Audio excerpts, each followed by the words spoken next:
Hello, welcome back. This is session 2 of part 2 of day 2. Um, I'm Andrew Joyce-Gibbons, and you may recall from my introduction, I am a researcher in educational technology, as well as a teacher educator, but currently I am a Year 5 teacher in a English primary school. So a lot of what we're going to talk about now comes directly from my own classroom experience in the past year. So I'm really excited about this session. I love talking about the practical applications of exciting technologies in classrooms. So the rapid development of Gen AI and the speed it's been adopted has really inspired teachers. It's inspired everybody. It's the most rapidly adopted piece of technology, I think, in the history of humanity. There are many grand visions for how it might change schools in the long run, and there are some quick wins that the governments are exploring particularly. The first thing I'd like you to do is watch a really influential TED talk by Sal Khan. Now, you may have heard of Sal Khan because he is the founder of Khan Academy, which started in the United States as a really efficient and innovative online learning platform for children. It's a free learning platform, and he talks very positively about what he sees the potential benefits of AI to be in education, as well as some of the pitfalls. So please follow the link and enjoy Sal's TED Talk, and then we'll rejoin after that. See you soon. As I've said, there's a great deal of interest around the world in how AI tools, generative AI tools, can support learning and make quick win improvements in learning in the short term, but in the longer term, transform education at a systemic level as well as in the classroom. As I said, there are many different organisations looking at this. I particularly like the way the European Union has developed a framework around this, and they've divided it into 4 different areas. Student teaching and how AI can help students to learn. It's very student facing. Student supporting, so other ways that AI can support student learning. Teacher supporting and ways that it can help there. And then finally at a systemic level and how it can help the broader picture of an education system. So here are some use cases, potential applications for AI in each of these levels. Student teaching AI applications can be things like intelligent tutoring systems, which are one-to-one adaptive learning systems where students may work on their own, but then the questions that they get on a particular topic are varied based on their responses.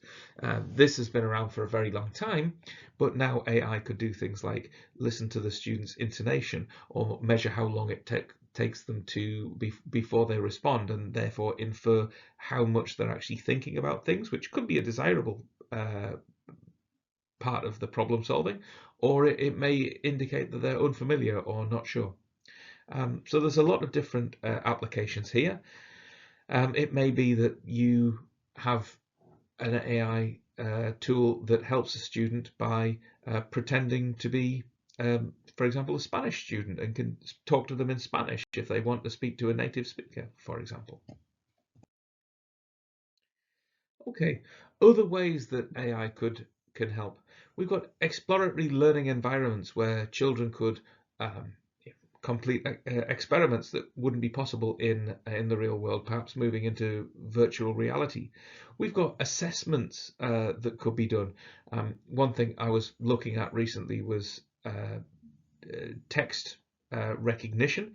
If teachers in lower middle income countries who typically have much higher class numbers could take photos of student assignments, which are then uploaded to a generative AI that can decode their writing, then analyze their writing and write a detailed response personalized to each student, that could be something that could be done far more rapidly and accurately than any single teacher could do, freeing up the teacher to do more actual teaching and less marking.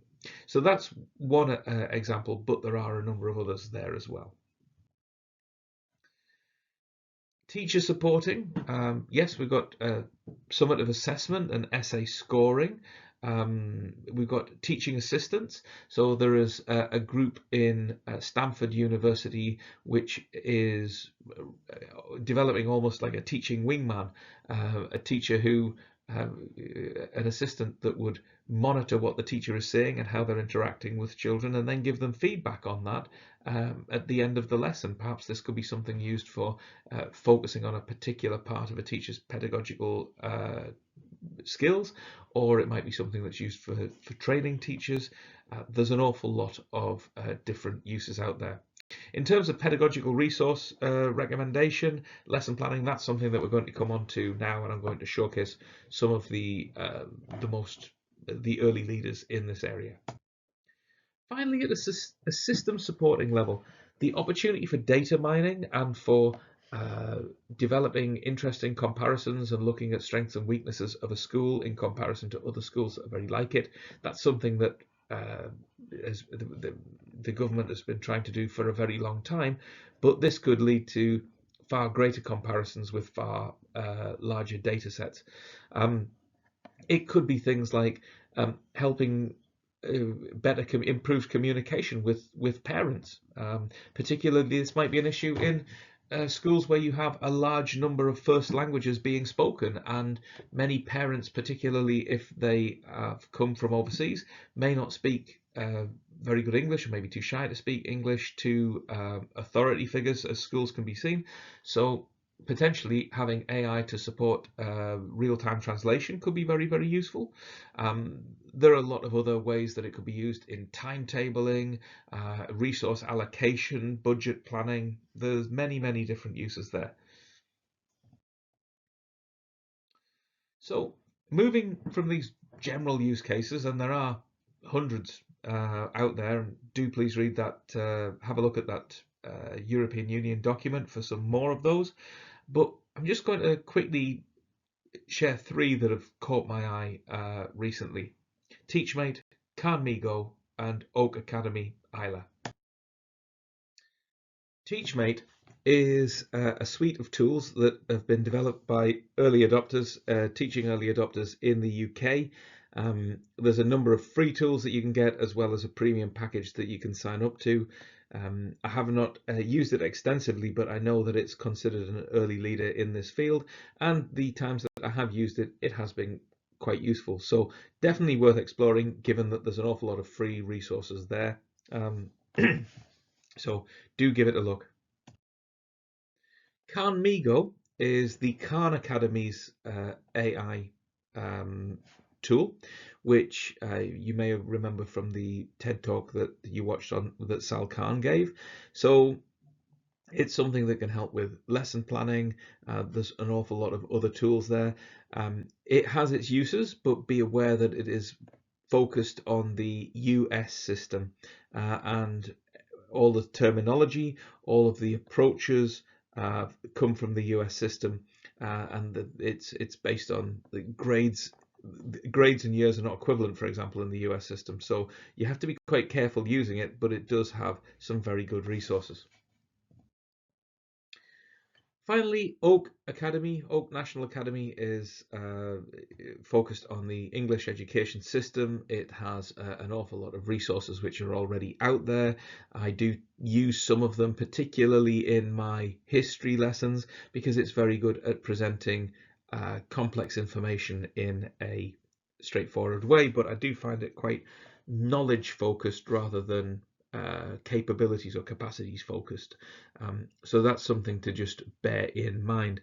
But Ayla, their AI lab tool, is free to sign up to, and it will lead you through lesson planning using the resources that are available on the Oak Academy.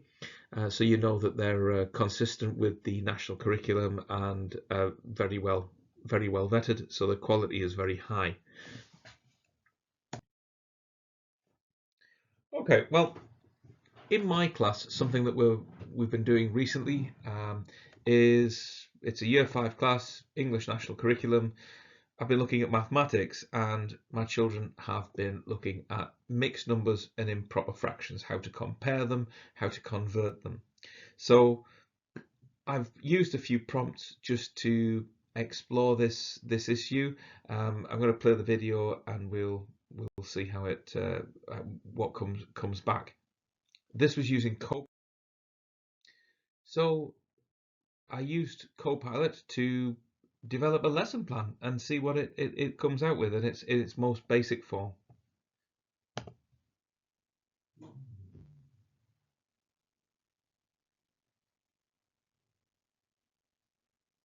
Create a lesson plan, English Year 5 pupils, to learn about comparing mixed fractions and improper fractions. And it's given me objectives and the materials needed. And it's given me an introduction and a direct instruction activities, guided practice, independent work. So it's given me many of the elements that I would definitely use in a lesson like that I would expect to see in a scheme which had been which the school might have used as well.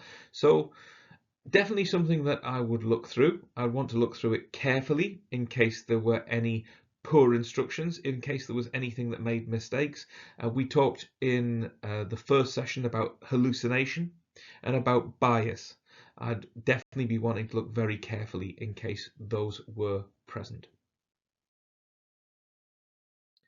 So in this prompt, I wanted to explore adaptive strategies that might help students who were struggling, who were not working at an age expected level, and just give me some ideas of how I might manage this differently. So it's given me quite a number there. Again, very interesting. Some of them it doesn't give too much detail on. I might ask for more detail on it.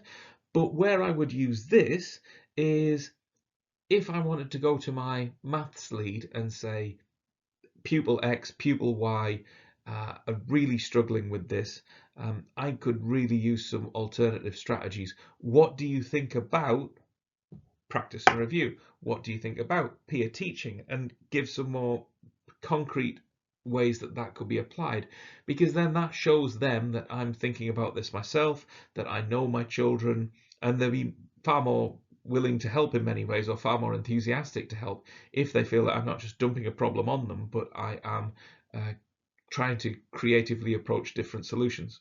Okay, so I wouldn't go and say, oh, I asked AI and AI said I should, but it does give you something to talk about, something to think about, maybe something that you hadn't thought about, and oh, well, I'll try that before I ask a colleague for help. So just that would be how I would use this kind of output.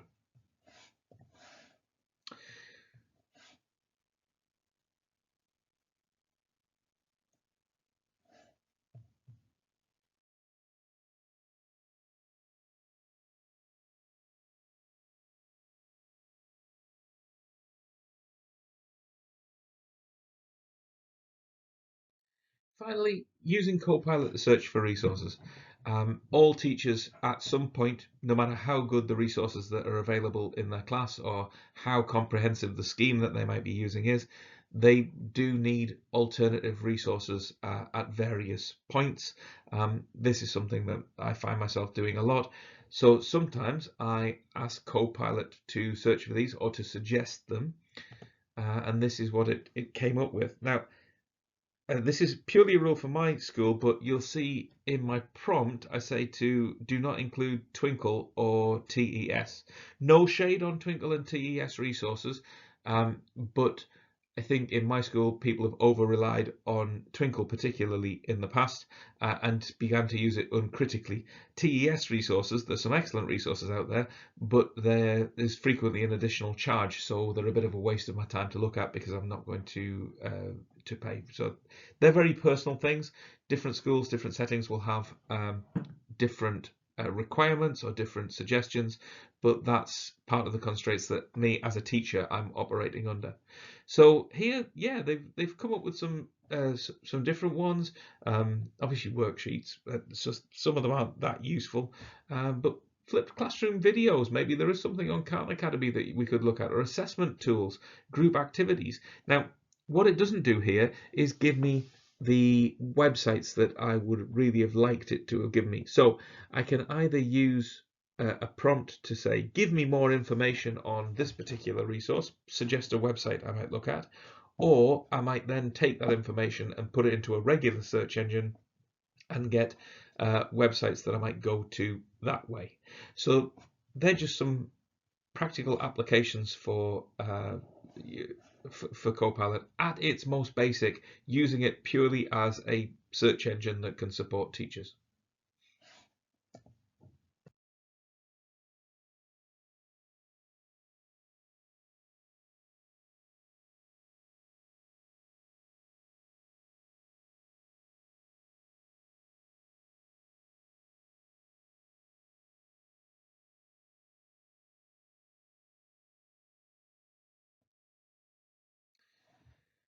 Okay, your final task for day 2. So ask Copilot and ChatGTP. If you recall earlier, we suggested that you sign up an account for ChatGTP to plan a maths lesson for a particular objective of your choice.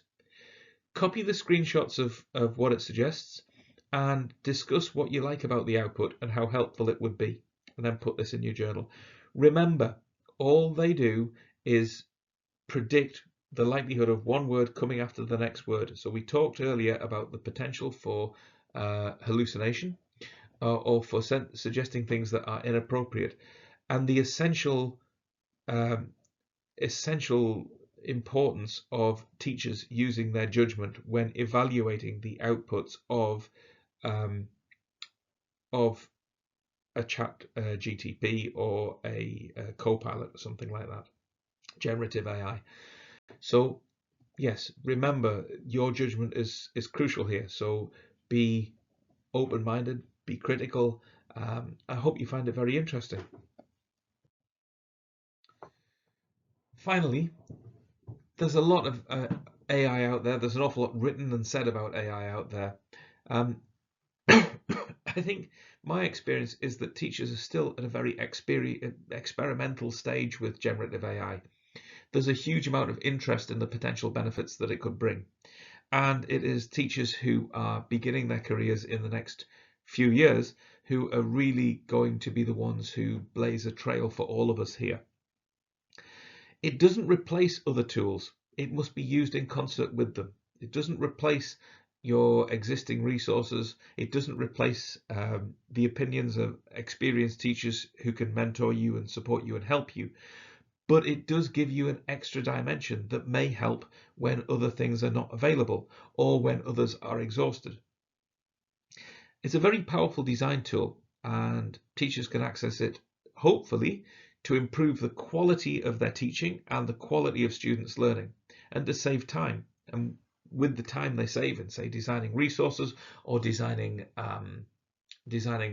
displays or what have you, they can spend more time doing what we love, what we do best, which is helping children to learn. So there's an awful lot of potential there. Okay, here's some of the references that you might want to follow up. If you recall, in my earlier session, there was we gave you a number of news articles as well. But these are just a few very interesting documents that you might want to follow up later. Thank you very much for your attention. Thank you very much for listening to me, and I hope it's been an interesting journey. I wish you all the very best with your future careers and with the rest of your studies. So thank you very much.